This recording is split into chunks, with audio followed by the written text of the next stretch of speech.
नमस्कार दोस्तों, हमने इस वीडियो के पार्ट 1 में तेज़ चलने के 25 फ़ायदों की जानकारी ली। अभी हम बात करेंगे तेज़ चलते वक्त हमें किन सावधानियों को बरतना चाहिए, हमें क्या करना चाहिए और क्या नहीं करना चाहिए, हमें रोज़ कितने किलोमीटर चलना चाहिए, चलते वक्त हमारी स्पीड कितनी होनी चाहिए। इसके बाद दोस्तों हमें 1 मिनट में कितने कदम चलना चाहिए ताकि हम इसे तेज़ चलना कह सकें, हम इसे ब्रिस्क वॉक कह सकें। तो इन पॉइंट्स पर आगे हम विस्तार से चर्चा करेंगे। आपका स्वागत है डॉक्टर पीएम चैनल पर। अभी तक आपने चैनल को सब्सक्राइब नहीं किया है तो चैनल को सब्सक्राइब कीजिए, वीडियो को लाइक कीजिए, शेयर कीजिए। आखिर तक मेरे साथ बने रहिए ताकि आपको पूरी जानकारी मिल सके। दोस्तों, तेज़ चलने के लिए हमें जो सावधानियाँ बरतनी है उसके बारे में हम बात करेंगे।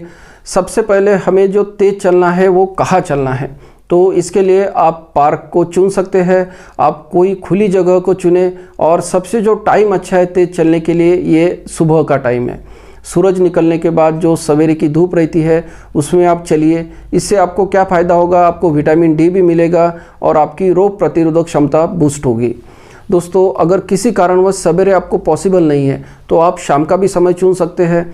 दोस्तों, दिन का कोई भी समय आप चुन सकते हैं, बस खाना खाने के बाद आपको तेज़ नहीं चलना है 2 घंटे तक। तेज़ चलना आपकी सेहत को सुधारता है, आपके स्वास्थ्य को लाभ पहुंचाता है। इसलिए आप जल्द से जल्द आपके डेली रूटीन में तेज़ चलना इंक्लूड करें। तो दूसरी महत्वपूर्ण बात यह है कि आपको खाली पेट तेज़ चलना है। आप सवेरे उठने के बाद 1 गिलास गर्म पानी कीजिए, उसमें 1 चम्मच शहद डालिए, उसको लीजिए और इसके बाद आप चलने को जा सकते हैं। इसके अलावा आप जो है फ्रूट जूस, वेजिटेबल जूस या काढ़ा भी पी सकते हैं।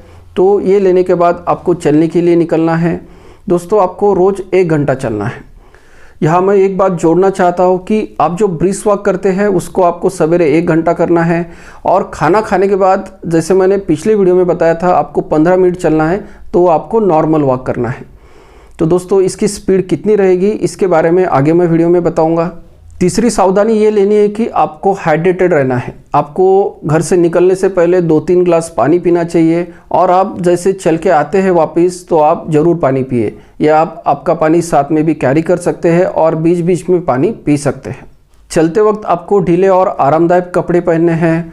टाइट जीन्स मत पहनिए। अगर आप टाइट कपड़े पहनते हैं तो चलते वक्त आपकी मांसपेशियों पर खिंचाव पड़ता है।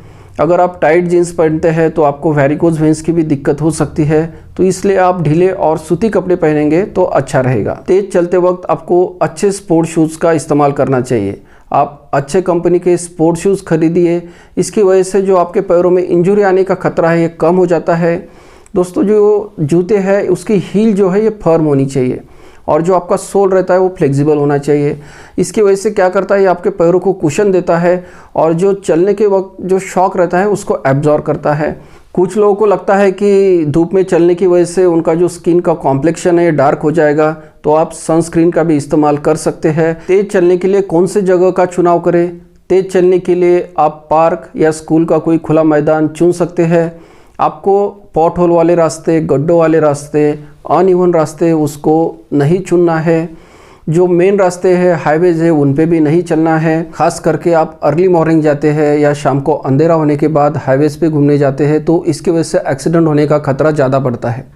हमारे पास काफ़ी पेशेंट आते हैं कि हाईवे पे चलते वक्त ट्रक ने या कोई व्हीकल ने उनको ठोक दिया। तो दोस्तों, ऐसे वक्त आपको क्या करना चाहिए, ब्राइट कपड़े पहनने चाहिए।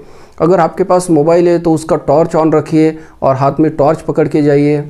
जहाँ तक हो सके आप हाईवे पे अवॉइड ही कीजिए। अगर बाहर मौसम ख़राब है तो आप घर में भी चल सकते हैं। इसके अलावा जो शॉपिंग मॉल है वहाँ भी आप चलने के लिए जा सकते हैं। दोस्तों, अमेरिका में शॉपिंग मॉल ब्रिस्क वॉकिंग का काफ़ी चलन है।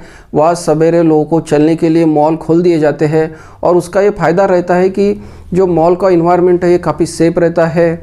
जो सरफेस है चलने का ये इवन रहता है। वहाँ बैठने के लिए बेंचेस रहते हैं, टॉयलेट्स, बाथरूम रहते हैं।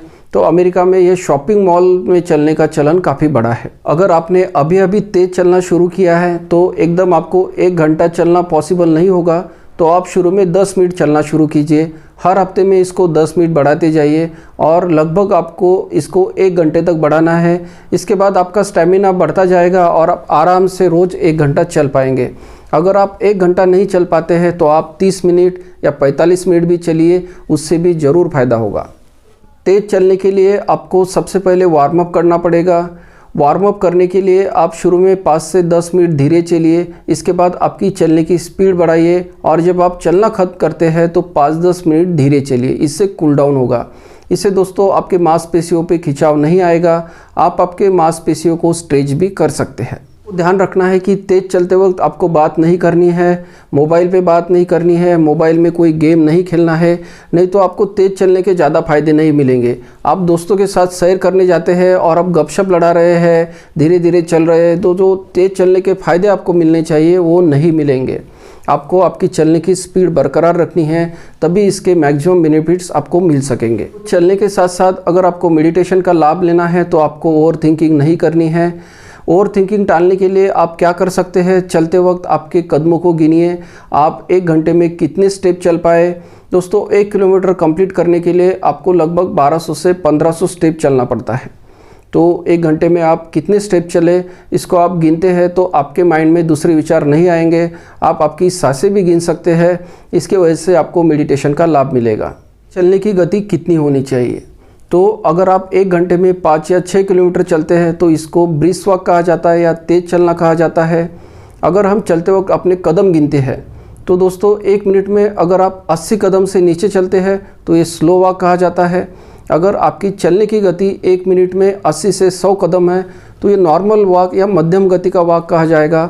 अगर आप 1 मिनट में 100 से 120 स्टेप चलते हैं तो ये ब्रिस्क वॉक कहा जाता है, तेज़ गति से चलना कहा जाता है। तो दोस्तों आपको चलने की स्पीड है 1 मिनट में 100 से 120 कदम के बीच में रखनी है और आपको सवेरे 1 घंटे के लिए चलना है। इसमें आप लगभग 6 किलोमीटर कंप्लीट कर पाएंगे, मतलब 10 मिनट में 1 किलोमीटर कंप्लीट होता है तो 1 घंटे में 6 किलोमीटर आपका कंप्लीट होगा। स्वस्थ रहने के लिए हमें रोज़ कितने किलोमीटर चलना चाहिए? अध्ययन से ये पाया गया है कि अगर आप रोज़ 10,000 कदम चलते हैं तो आप स्वस्थ रहते हैं। तो 10,000 कदम मतलब ये लगभग 8 किलोमीटर होता है। 10 मिनट में आप 1 किलोमीटर चलते हैं तो सवेरे आप जो ब्रिस्क वॉक करते हैं ये आपको 1 घंटे तक करना है, तो ये लगभग 6 किलोमीटर हो जाएगा। इसके बाद खाना खाने के बाद आपको नॉर्मल वॉक करना है, मतलब नॉर्मल वॉक की स्पीड आपकी होगी 80 से 100 स्टेप्स के बीच में और ब्रिस्क वॉक की स्पीड होगी 100 से 120 स्टेप्स पर मिनट। तो दोस्तों सवेरे का 1 घंटा और खाना खाने के बाद सवेरे और शाम को 15 मिनट तो आप दिन भर लगभग 10,000 स्टेप्स चल पाएंगे। इसका फ़ायदा ये होता है कि खाना खाने के बाद आपकी शुगर से ये बढ़ती नहीं है और डाइजेशन में मदद मिलती है। अक्सर ये देखा गया है कि लोग ब्रिस्क वॉक करना शुरू कर देते हैं, 4-5 दिन रेगुलर जाते हैं और उसके बाद फिर उनको आलस आता है या कोई दूसरा काम आता है, इसकी वजह से उनका वॉक बंद हो जाता है या पैर में कोई दर्द होता है, घुटनों में दर्द होता है, इसकी वजह से भी वॉक करना बंद हो जाता है और फिर दोबारा शुरू करने का मुहूर्त जल्दी निकलता नहीं है। दोस्तों अगर आपको रेगुलरिटी मेंटेन करनी है तो आपको ये जो वॉक है धीरे धीरे बढ़ाना है। आपको शुरू में 10 मिनट चलना है, फिर अगले हफ्ते में और 10 मिनट बढ़ाना है, तो ऐसे आपको धीरे धीरे बढ़ा के इसको 1 घंटा करना है। दूसरी बात दोस्तों, आप क्या कीजिए कि अकेले जाने में काफ़ी बार उतना उत्साह नहीं रहता है, तो आप ग्रुप बना लीजिए। आपके फैमिली में से कोई मेंबर्स को साथ ले जाइए या आप दोस्तों के साथ जाइए या आप कोई ग्रुप ज्वाइन कर सकते हैं। इससे जो आपकी रेगुलरिटी है मेंटेन रहेगी। जिन लोगों के घर में पेट डॉग है वो अपने पेट डॉग को बाहर घुमाने के लिए ले जा सकते हैं और इसकी वजह से उनको मॉर्निंग वॉक का फ़ायदा मिलता है। और ये देखा गया है कि जिन लोगों के घर में पेट डॉग है वो लोग रेगुलरली घूमने जाते हैं और उनका स्वास्थ्य अच्छा रहता है। रेगुलरिटी मेंटेन करने के लिए पनिशमेंट और रिवार्ड, इसको भी आप फॉलो कर सकते हैं। अगर आप चलने गए तो उसके बाद आपको रिवार्ड देना है, आपको जो पसंद की चीज़ है वो खानी है। हाँ, वो हेल्दी खाइए, नहीं तो चलने का कोई फ़ायदा नहीं होगा। आप खजूर खाइए, फल खाइए जो आपको पसंद है। और जिस दिन आप चलने को नहीं गए तो उस दिन क्या हुआ, आपकी कैलोरीज बर्न नहीं हुई, तो आपको 1 टाइम का मील जो है स्किप करना है। तो अगर आपको खाना खाना है तो चलना ही पड़ेगा। तो इस तरह से आप आपको पनिश कर सकते हैं। दोस्तों आपके अनुसार आपके जो रिवार्ड है, पनिशमेंट है, ये आपके लिए डिसाइड कर सकते हैं। इससे फ़ायदा ये होगा कि आप जो चलने के प्रति मोटिवेटेड रहेंगे और आप स्किप नहीं करेंगे, क्योंकि आप स्किप करते हैं तो आपको 1 टाइम का खाना नहीं मिलेगा। ये आपके ऊपर आपने बंधन लगा लिया है, ठीक है। दोस्तों वीडियो के अंत में मैं एक बोनस टिप देना चाहता हूँ कि अगर आज आपके पास व्यायाम के लिए समय नहीं है तो बहुत ही जल्द आपको बीमारी के लिए समय निकालना पड़ेगा। दोस्तों आपका कोई सुझाव है या सवाल है उसे कमेंट बॉक्स में लिखना न भूलें। धन्यवाद। अगर आपने यह वीडियो यहाँ तक देखा है तो वीडियो को लाइक और शेयर कीजिए ताकि मुझे और ऐसे वीडियोस बनाने के लिए मोटिवेशन मिलता रहे। और चैनल डॉक्टर मोरेज हिल टिप्स को सब्सक्राइब कीजिए, वीडियो को शेयर कीजिए और बेल आइकॉन पर क्लिक करके ऑल पे सेट करना ना भूलें। धन्यवाद।